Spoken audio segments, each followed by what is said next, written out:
ऐसा प्यार ऊपर वाला सभी को दे। सच्ची प्यार करने वाले एक इंसान की कहानी।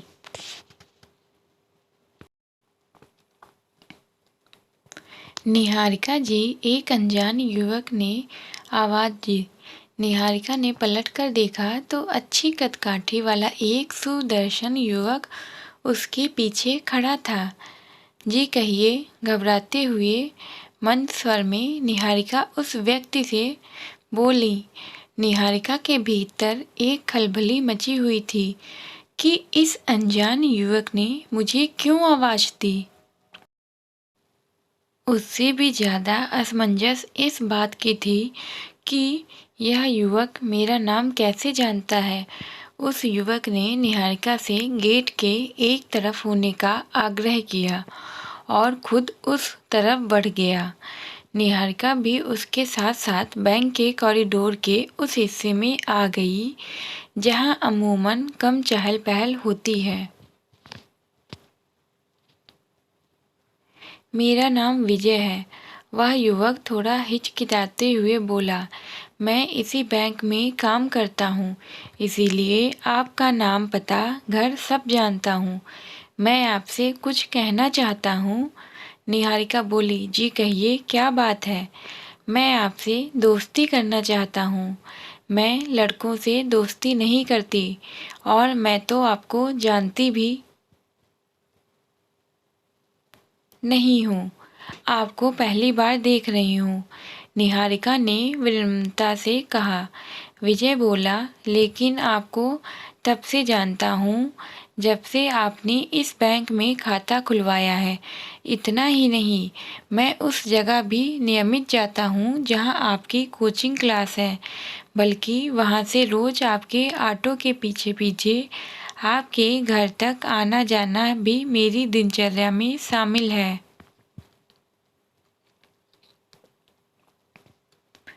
विजय ने मुंह से यह सब सुनकर निहारिका आश्चर्यचकित हो जाती है। पहले तो उसे उस पर गुस्सा आता है, परंतु इतने लंबे टाइम से पीछा करने के बाद भी उसका मुझे किसी तरह से कोई परेशान नहीं करना निहारिका को भा गया। निहारिका को लगा कि यह नौजवान सामान्य लड़कों जैसा नहीं है। अभी तक की बातचीत में भी वह उसे सभ्य और समझदार ही लगा।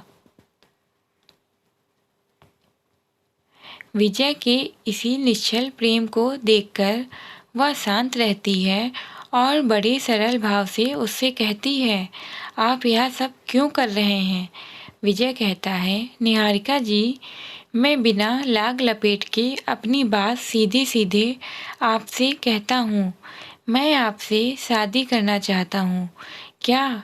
निहारिका एकटक विजय को देखती रह जाती है। उसे समझ में नहीं आ रहा कि यह सब क्या हो रहा है। उसे कोई जवाब भी नहीं सूझ रहा। हाँ, उसके कपोलों पर रक्तिमा आभा आ जाती है, नजरें झुक जाती हैं और हृदय की गति बढ़ जाती है। वह विजय से कुछ नहीं बोल पाती। उसके होंठ जैसे बर्फ की तरह जम गए हों। बिन कुछ कहे वह चुपचाप बैंक के गेट की तरफ आगे बढ़ती है।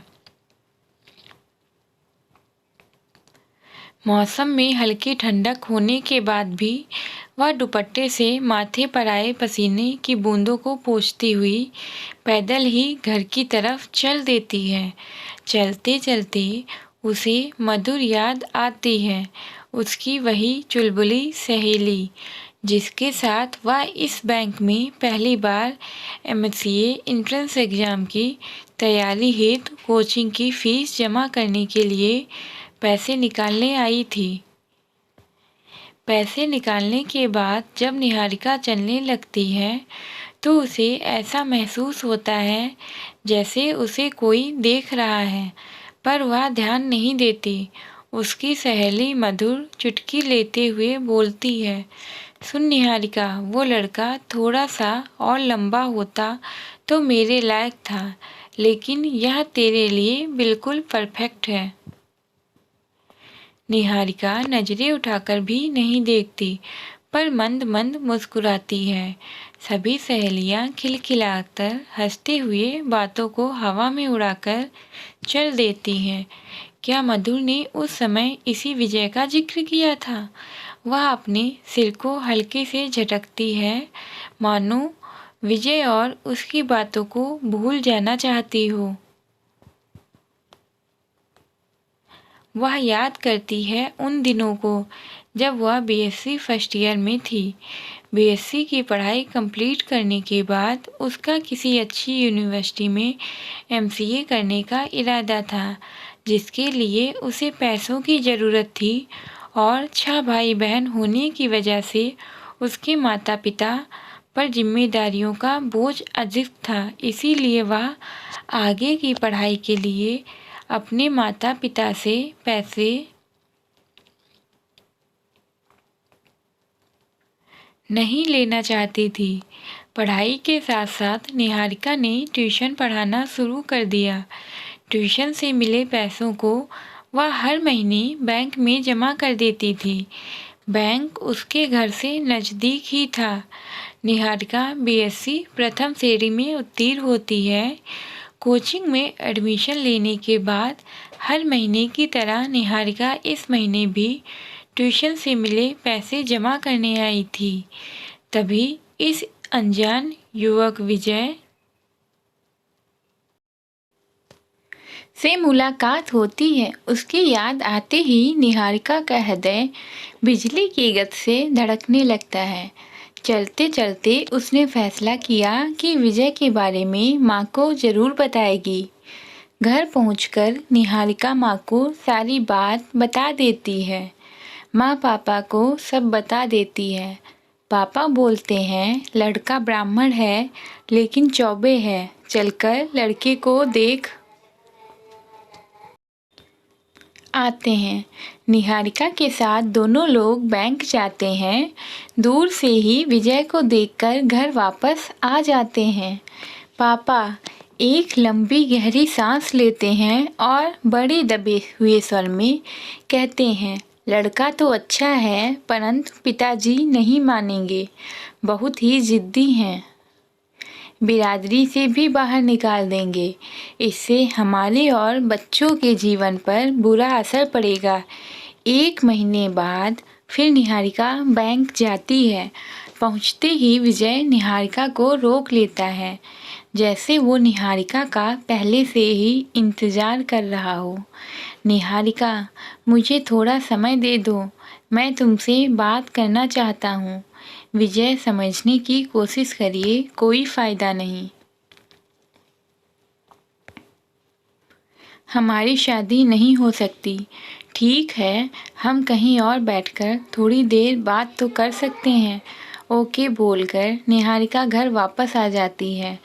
माँ, विजय ने आज मुझे फिर रोका। कहता है कुछ देर कहीं और बैठकर मुझसे बात करना चाहता है। बोलो माँ, मैं क्या करूँ? उसका निश्चल प्रेम देखकर मैं सख्ती से बोल भी नहीं पाती। माँ, वह 3 साल से मेरा पीछा कर रहा है, फिर भी कभी मुझे परेशान नहीं किया, कानों कान भनक भी नहीं लगने दी। वरना आजकल के लड़के क्या क्या नहीं करते हैं, परेशान भी करते हैं और अभद्र टिप्पणी भी। इनकार करने पर बदनाम करने या हासिल करने के 1000 हथकंडे अपनाते हैं। लेकिन विजय ने मुझे 3 साल के बाद प्रपोज किया है। माँ, कोई इतना शरीफ हो सकता है? माँ मुस्कुराते हुए कहती है। जाओ, जाकर थोड़ी देर बात कर लो। निहारिका माँ के चेहरे को देखती ही रह जाती है। समझती है विजय सभी को पसंद है, परंतु दादाजी की वजह से हाँ नहीं कह पा रहे हैं। निहारिका भी ऐसा कोई कदम नहीं उठाना चाहती थी जिससे माँ पापा को कोई तकलीफ़ हो। अगले दिन निहारिका विजय से मिलने जाती है। दोनों एक रेस्टोरेंट में जाकर बैठते हैं। विजय कोल्ड ड्रिंक मांगता है। निहारिका, तुम्हारी सादगी भरी सुंदरता और तुम्हारे संस्कारों से मैं प्रभावित हूँ। मुझे तुमसे प्यार हो गया है। मैं तुमसे शादी करना चाहता हूँ। निहारिका जानती है यह संभव नहीं है, फिर भी उसे विजय की बातें अच्छी लग रही थी। आज विजय को सुनने का मन कर रहा था, परंतु अपने आप को संभालते हुए निहारिका कहती है, आप ब्राह्मण हैं, फिर भी हमारी शादी नहीं हो सकती। हमारे यहाँ दुबे चौदे में शादी नहीं होती। मेरे दादाजी नहीं मानेंगे। मुझे एक बार अपने पापा से मिलवा दो। मैं तुमसे वादा करता हूँ, यदि इन्होंने इनकार कर दिया तो मैं कभी तुम्हारी गली में कदम नहीं रखूँगा, कभी तुम्हें परेशान नहीं करूँगा, हमेशा के लिए चला जाऊँगा, कभी भी तुम्हारे सामने नहीं आऊँगा। निहारिका जानती थी कोई फ़ायदा नहीं होगा। पापा कभी भी दादाजी के खिलाफ़ नहीं जाएंगे और जाना भी नहीं चाहिए। निहारिका भी ऐसा कोई कदम नहीं करना चाहती थी जिससे आगे चलकर माँ बाप और उसके भाई बहन को कोई परेशानी हो। नहीं विजय, हमारी शादी नहीं हो सकती। आप मुझे भूल जाएं, इसी में हम सबकी भलाई है। विजय का उदास चेहरा देखकर निहारिका भी उदास हो जाती है और दुखी मन से घर वापस आ जाती है। आज सारी रात निहारिका को नींद नहीं आती। शायद उसे भी विजय से प्यार हो गया था। पूरी रात करवटें बदलते बदलते सुबह हो गई। सूरज धूप की चादर ओढ़ चुका था। निहारिका उठी। उसने विजय को भुलाने का प्रयत्न करते हुए अपने रोज के कामों में लग गई।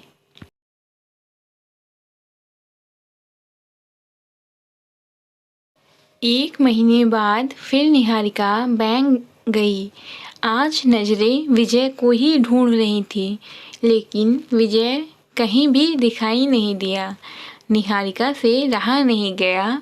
उसने बैंक के कर्मचारियों से पूछा, आज विजय जी नहीं आए हैं? जी, विजय जी का स्थानांतरण हो गया है। उसने आश्चर्य से पूछा, कहाँ?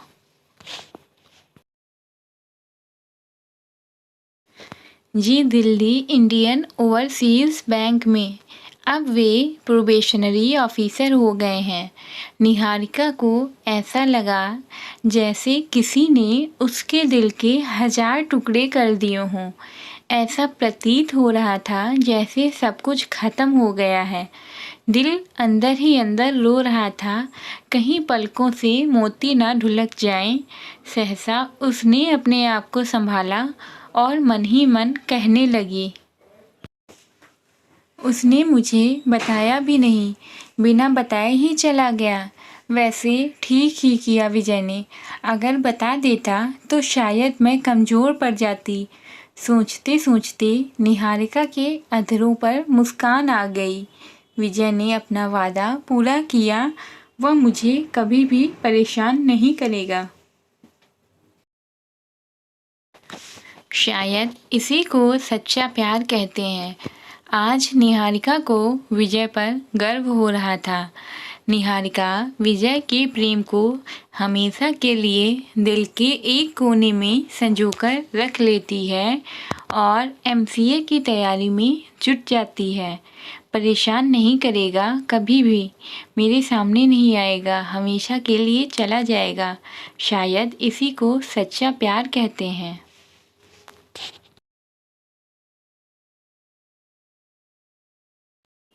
Thanks for watching. Please visit again. अगर आपको मेरी कहानियाँ अच्छी लग रही हों और पसंद आ रही हों तो प्लीज़ लाइक और सब्सक्राइब ज़रूर कर दीजिएगा। Bye bye.